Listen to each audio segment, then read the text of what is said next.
In our continuing coverage, yet another Woodland Junior High School student has been diagnosed with whooping cough.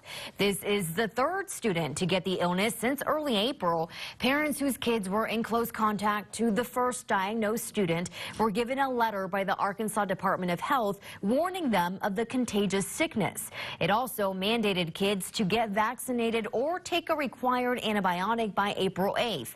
If they didn't, the kids wouldn't be allowed back in school for 21 days. We're told the school nurse will review immunization records to see if an additional dose of the pertussis vaccine is needed.